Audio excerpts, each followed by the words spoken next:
everybody, my name is Shane and today we're doing my January favorites. The last time that I filmed a favorites was in October, and surprisingly since then I haven't bought a ton of beauty products. I do have a handful of products to show you guys today, which is why I'm filming, and a couple of baby products that I'll save for the end. So I figured I would sit down and film this for you today and show you what I've been loving for the month of January.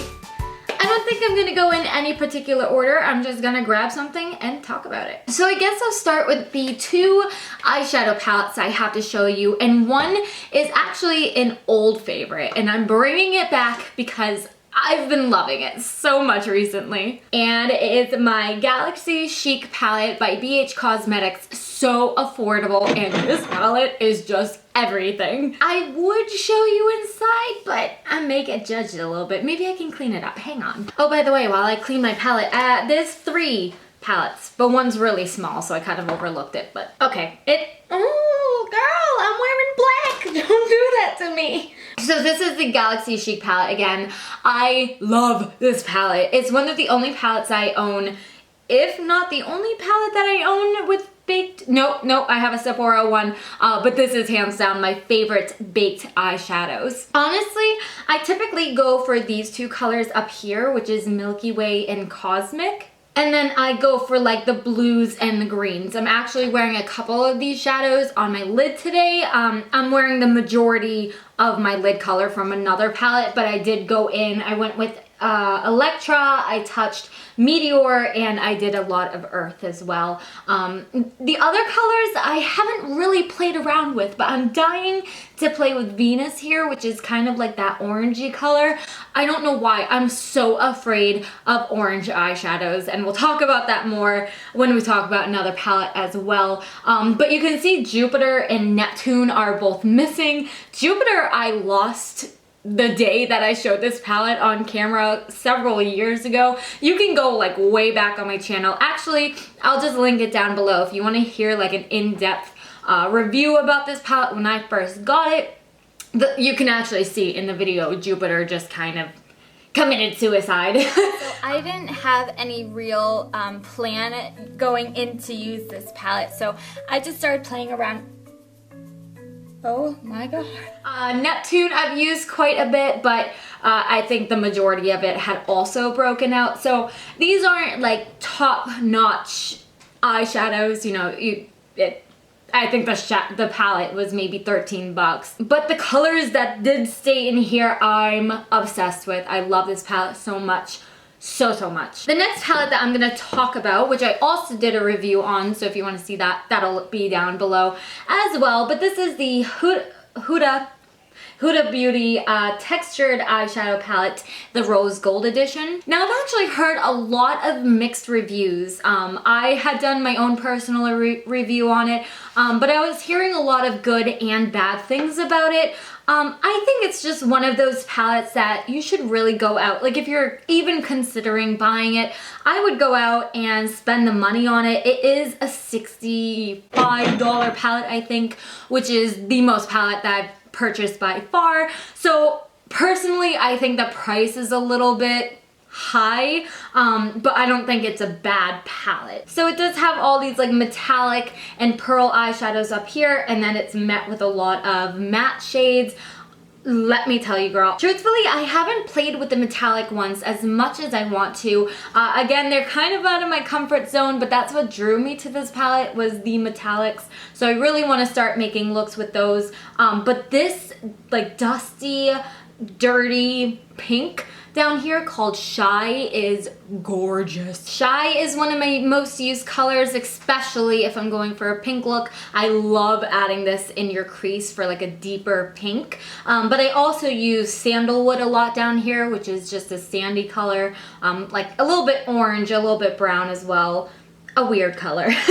I don't reach for this palette every single day, but it's definitely a staple in my collection at the moment because I do reach for the Sandalwood quite often if I'm just doing my everyday look. But there are, again, a lot of colors in here that I still want to experiment with. So Would I say that it's worth it? I don't mean it like that. If it was priced at $50 like any other palette that I've bought in that was high end, sure. But the fact that it's $15 more than that, is it worth the $65?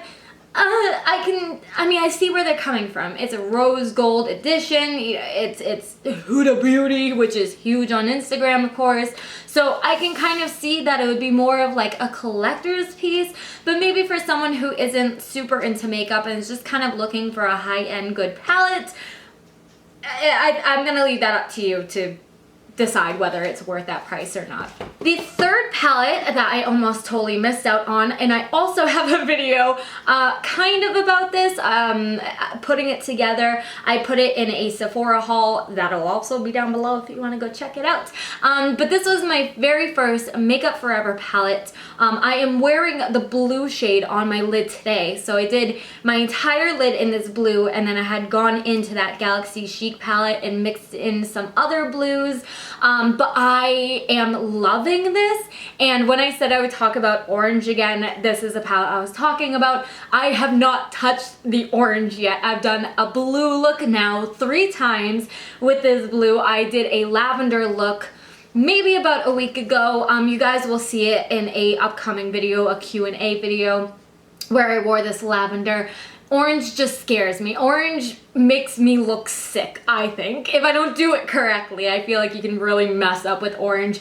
But I need to challenge myself. I really need to do an orange look, so pressure me, you guys. Tell me you want an orange look. But I've been loving this palette. Now, I won't lie to you guys. When I swatched the colors just with my finger, I was blown away. I was like, oh my gosh, these are so pigmented, they're so amazing.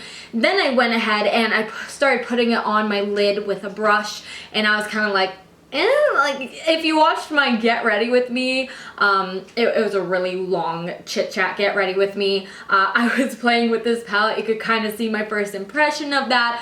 I wasn't super impressed with the pigmentation while putting it on with the brush.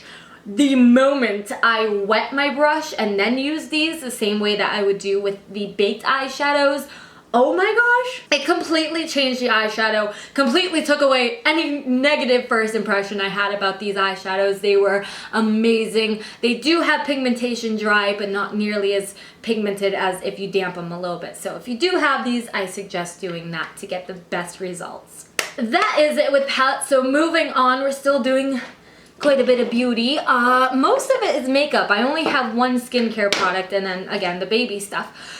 So the next thing I'm going to talk about is the Anastasia Brow Wiz. I have the pencil in the color dark brown. Now, if you look closely for a moment, you'll notice that one end is missing. Now, I want to say that it was a user's fault, because on one side of the brow pencil, like either side had this cap, but one side is the pencil itself that twists out of the package, and then the other side, let's say there was a cap still here, you would pop off the cap and there was a spoolie. It was just extremely convenient, and then the spoolie that I had already owned is quickly on its way out the door, so I was happy that it came with its own spoolie. But because I'm a mom and because I don't get time for myself, even in the morning I'll usually put on a movie for my daughter while she's having breakfast, and I sit at the breakfast bar that I'm sitting at right now, and I can see everything that she's doing, and I'll get ready at the same time. But because of that, like, I have all my makeup upstairs in my vanity, but I didn't want to go upstairs every single morning and bring down what I need, so I keep everything that I use on a daily basis in just a train case. And I just kind of threw this in that train case one day, and I think it just kind of got crushed by other products, so I definitely think that was my fault. You can see it snapped right off, so kind of bummed out about that. But the product itself is amazing. I really want to get my hands on the I was thinking the pomade, but I feel like that's going to be a little too intense, so I'm going to try to get the brow powder, and who knows, it may be on my next favorites. Next, I will talk about, I'm not sure, no, I didn't have this in October, never mind. I will talk about the MAC Studio Fix Fluid Foundation. Now, I'm not gonna lie to you, I don't think this color matches me perfectly. I talked about this in a vlog where I was like, she color matched me at the store and it looked like it matched, and I don't know if she accidentally just gave me the wrong color because it matched in the store, but when I got home, it was really it kind of looked a little orange, and I am wearing it today, so it's not like totally unnatural. I did have to mix a little bit of a lighter drugstore foundation into it to get a little bit of a lighter color and to make it match a little bit easier.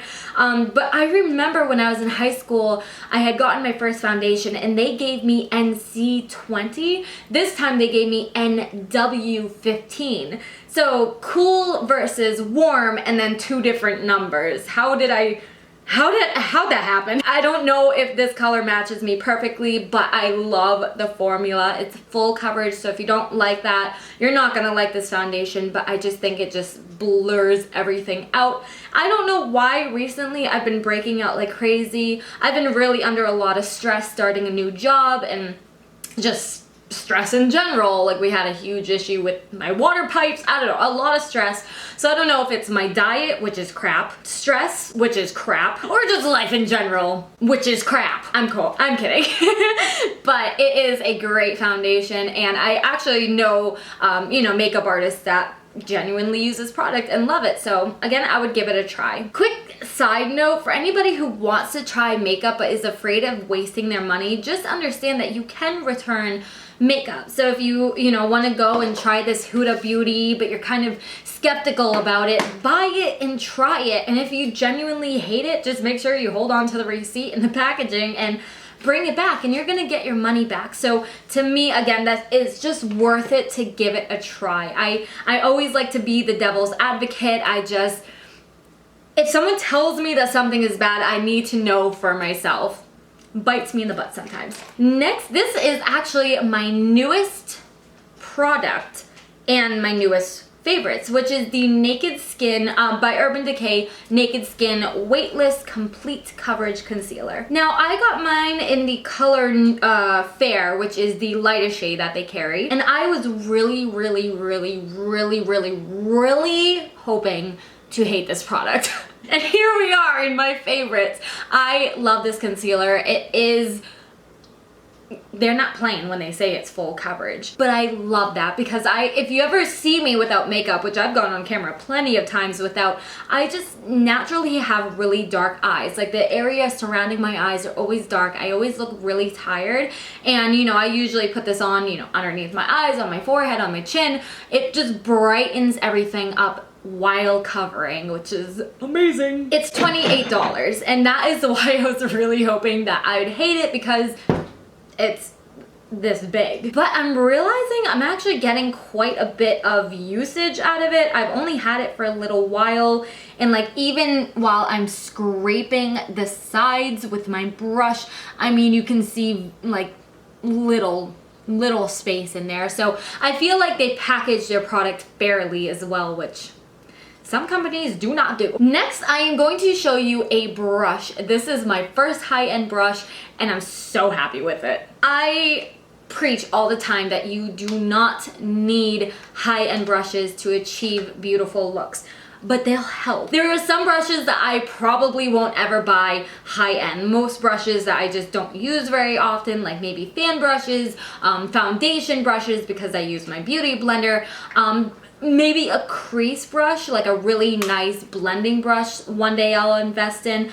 Just brushes that I really use quite often. But my first brush I ended up getting is this one. This is the Pro Contour Blending number 77. It's just a Sephora brand. But I thought this brush was so cool when I saw it, just because of its unique shape. Hopefully in the close-up you guys will see in detail what I'm talking about, but this brush is just amazing for cream contouring. I've used it a little bit for powder contouring, and I must say I prefer it for cream contouring, hands down. But usually what I'll do, I've actually kind of changed up my routine a little bit, because I do want to get a cream contour product specifically. The one that I'm using is quickly running out. But what I usually do, especially underneath my cheeks, is I would draw the usual contour line and then just go in with this brush and really buff it out. I love this brush for cream contour.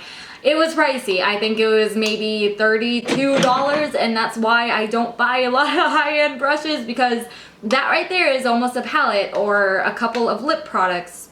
You know what I mean? Next, I don't know how often I talked about this favorites, but it actually was not a favorite when I first bought it. I think I was just so used to the duo glues that came in the little tube. But what I found with those duo glues is, first of all, they work amazingly, but I hate the packaging. I've wasted so much glue. One, if you lose the cap, you're pretty much screwed. Like, I feel like you just may accidentally squeeze too hard and you're holding your lashes, you got the glue, and it's just a glob of glue that gets everywhere. It can be really, really, really messy. So I don't think I liked this product at first because I was so used to the formula of the other duo glues. This one is also duo, but it's different. I can't explain it.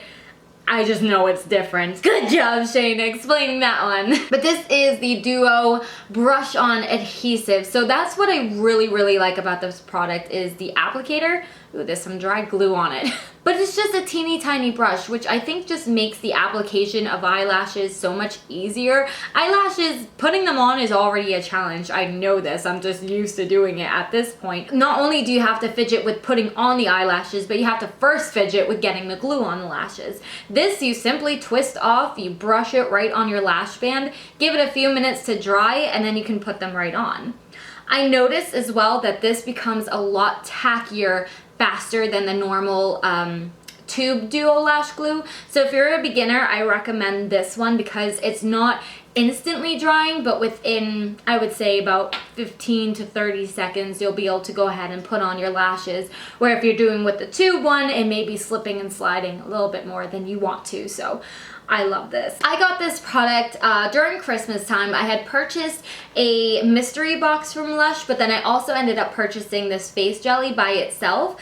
I had tried Lush's body jellies before, loved Nightwing. Nightwing comes out during Halloween. Oh my god, that one smelled incredible. I had tried a lemon one too, which was just really, really refreshing. I definitely preferred the Nightwing over the lemon, but I think the lemon was year round.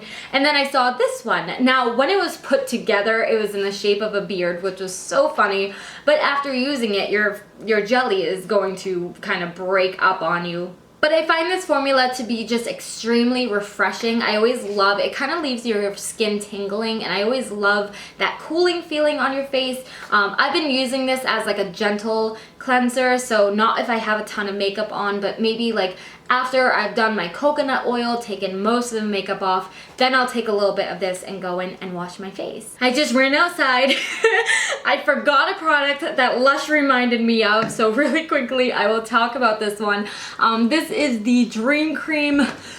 I'm so out of shape. This was in my pocketbook, so that's why I had to run out to my car. But this is the Dream Cream Hand and Body Lotion. Now this I got with the mystery box from Lush that I just talked about. This was one of 3 products that came in that box. And I'll be honest, I didn't use it right away. I was kind of like, meh, I'll throw it in my pocketbook and I'll use it eventually. I used it for the first time maybe a week and a half ago. This was amazing. It's really, really thick, like a body butter would be, but it is so moisturizing. Oh my goodness. I love applying it on my hands, and I'll notice like I just took a little bit and put it on the back of my hands, but I can feel that my hands aren't completely covered. So I feel like it is, you know, it is very, very thick. You might have to use a little bit more to cover your entire hands, and it takes a minute to soak in. I feel that it's quite oily. A lot of the times what I'll do with lotions like that, especially during the winter when I use lotions the most, is I'll apply my hand lotion and then I'll put my gloves on so it's kind of soaking into my skin while being protected from being rubbed off. I love the way that this leaves my hands feeling. It's so soft. It doesn't have the most pleasant smell in the world. It just smells like a product that works. Alright, the bath product that I was talking about is actually kind of 2 products in one because there is a bar of soap in here, which the bar of soap in particular isn't a favorite of mine. It's the, oh my goodness, what's it called? Syphilis? I'm trying to think of it before I go on the website.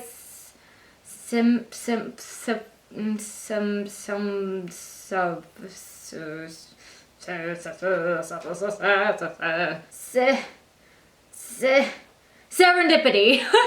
I would have never in a million years have remembered that. But this is the Serendipity lavender soap in this little, I don't know what the heck this thing in particular is called, but I know like I've seen it at Walmart 1,000 times. It's in like their spa aisle, but I love one side kind of has like a netting and then the other side is kind of an exfoliating pad. I love this. I'm a huge fan of like sugar scrubs and stuff, but I feel like they can get a little bit messy in the shower.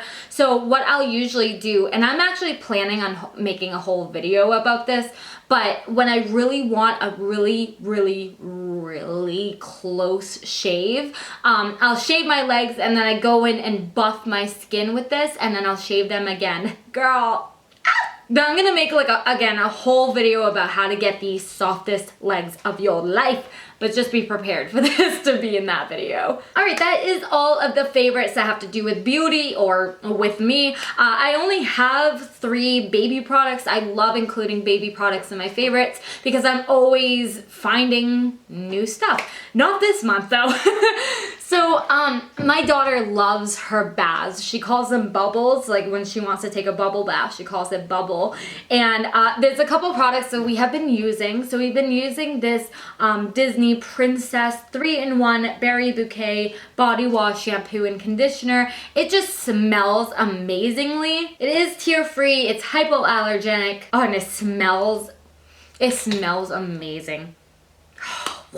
Why can't my shampoo smell like that? Then for her actual bubble bath, we have been using the Sesame Street Extra Gentle Bubble Bath. Again, tear-free, hyperallergenic, enriched with aloe and vitamin E, which I really like because baths can be really dehydrating. I know when I get out of bath, sometimes my skin will feel really kind of tight and dry unless I'm using a product from Lush, if I throw in like a bath bomb. But just a normal bath, I find that leaves my skin dry. Propane truck? Can you like not do your job for a minute? Thanks.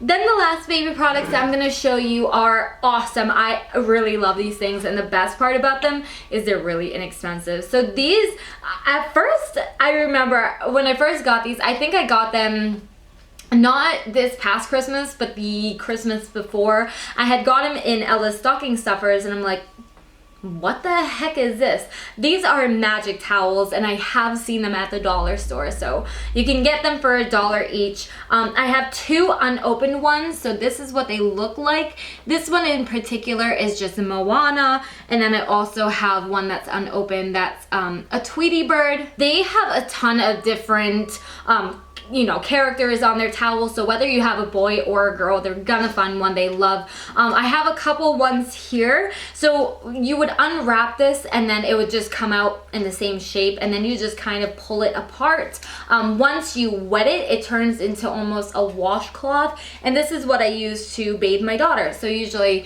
you know, I would put this on this and then wash her body off. So we have, currently we have an Elsa one, and then we have an Anna one in front of me as well, because she's been really into Frozen recently. I just feel like they're really awesome to have, and of course, like, I don't know, I feel like it'd be weird to use a loofah on a 2-year-old. Maybe not, I don't know, I never grew up with that. But these are really great and really inexpensive as well. So that is all the beauty products that I have to show you guys for the month of January. I hope that you enjoyed seeing what I've been loving this month, and if you try any of these products out yourself, please let me know, because I would love to know what you think. If you did enjoy, please go ahead and leave a thumbs up, and if you don't want to miss any new videos, please go ahead and hit that subscribe button down below, and I will see you guys in my next video.